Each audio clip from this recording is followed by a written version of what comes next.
রাজ্য পেনশনার্স সমিতির জলপাইগুড়ি জেলা কমিটির অবস্থান বিক্ষোভ অনুষ্ঠিত হলো কর্মচারী ভবনে। আপনারা দেখছেন শিলিগুড়ি এক্সপ্রেস।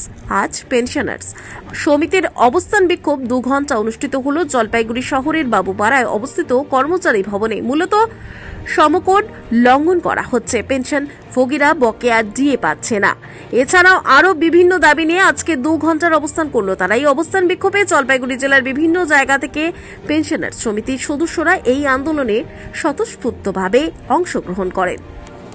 রাজ্য সরকারি পেনশনার ফেডারেশনের আহ্বানে 8 দফা দাবিতে পশ্চিমবঙ্গ রাজ্য সরকারি পেনশনার সমিতির উদ্যোগে আমরা জলপাইগুড়ি জেলার 2 ঘন্টার অবস্থান কর্মসূচি আমরা পালন করছি।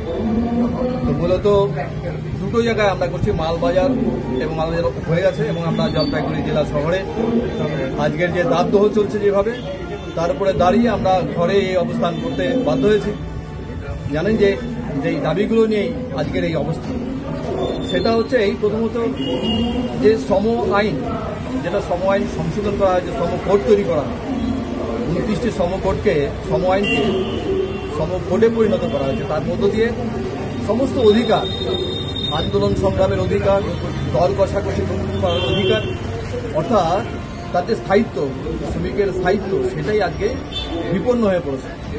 আজকে অধিকার বিপন্ন হয়ে পড়েছে। যে অনেক দীর্ঘ লড়াইয়ের মধ্য দিয়ে যে 8 ঘন্টার লড়াই, 7 বছরের ইতিহাস আছে, সেখানে দাঁড়িয়ে এই শ্রমকোটের মধ্য দিয়ে সেখানে 10-12 ঘন্টা মানে কাজ করার আদেশ করা হয়েছে। আমাদের জানি যে গুজরাটে ইতিমধ্যে 10 ঘন্টা কাজ করার ফতোয়া জারি করেছে এই শ্রমকোটকে কেন্দ্র করে। এখন এর মধ্য দিয়ে আমাদের যে বিভিন্ন যে মালিক পক্ষেরই, অর্থাৎ মালিক পক্ষেরই অধিকার থাকবে, শ্রমিকদের আন্দোলন সংগ্রাম করার অধিকার থাকবে না। তাদেরকে দাসত্বের শৃঙ্খলে আবদ্ধ করার জন্যই এই শ্রমকোটটা তৈরি করা। এর বিরুদ্ধে আমরা আন্দোলন করছি। আমরা যারা পেনশন পাই বা যারা পেনশনার, আজকে এত মূল্য বৃদ্ধি, যার মধ্য দিয়ে আমাদের পেনশনের ব্যাপক ক্ষয় হচ্ছে, সেইখানে আমাদের যে প্রতি 10 বছর অন্তর অন্তর যে আমাদের পে কমিশন গঠন করে, 8ম বেতন কমিশন ঘোষণা করেছে। 8ম বেতন কমিশনের মধ্যে তারা বলছে, দুটো বিল এনে বলছে যে সেখানে পেনশনারদের বিচার আওতা থেকে বাদ দেওয়া হয়েছে, মানে বিচার্য বিষয়ে পেনশনদের বাদ দেওয়া হয়েছে। এটা আমরা প্রচন্ড বিরোধিতা করি। সমস্ত 8ম বেতন কমিশন আর পরবর্তী সমস্ত বেতন কমিশনে পেনশনারদের যুক্ত করেই তাদেরকে আমাদের এই পেনশন পে কমিশন গঠন করতে হবে।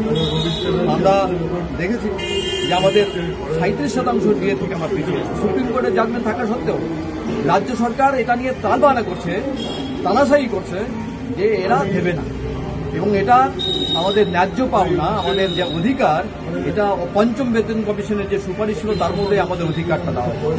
6ষ্ঠ বেতন কমিশনের, এই সরকারের আমলে যে 6ষ্ঠ বেতন কমিশন হয়েছে, সেই অধিকারটাকে হরণ করা হয়েছে। তারা বলছে যে না, তাদের ইচ্ছা মতো, অর্থাৎ কেন্দ্রীয় যে হার, যেটা নাকি এআইসিপিআই অনুযায়ী হয়, অর্থাৎ যে মূল্য সূচক অনুযায়ী হয়, সেভাবে আমাদের বেতনটা বৃদ্ধি ঘটে। কেন্দ্র সরকারও পায়, আমরাও পাই। সেই অধিকার থেকে রাজ্য সরকারের যে পে কমিশন আছে, তার মধ্যে পে কমিশনে বলছে যে এটা অধিকার না, রাজ্য সরকার যখন ইচ্ছা করবে এটা সেই মতোই তারা এই অর্থ দেবে। এর বিরুদ্ধে আমরা লাগাতার সংগ্রাম আমরা জারি রেখেছি। আমরা আরও সংগ্রামের পথে আমরা এগিয়ে যাব।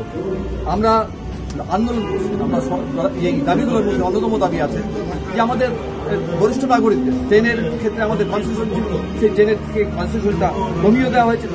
আমাদের চিকিৎসার ক্ষেত্রে যে আমাদের ওয়েস্ট বেঙ্গল হেলথ স্কিম আছে, বিভিন্ন রাজ্যের ক্ষেত্রে আমরা বলছি না, এটা সমস্ত স্বাস্থ্য বিমার মধ্য দিয়ে সমস্ত কর্মচারী, মানে চুক্তিভিত্তিক কর্মচারী এবং পেনশনারদের কি করে ক্যাশলেস ট্রিটমেন্টের ব্যবস্থা করতে হবে, এটা আমাদের অন্যতম দাবি।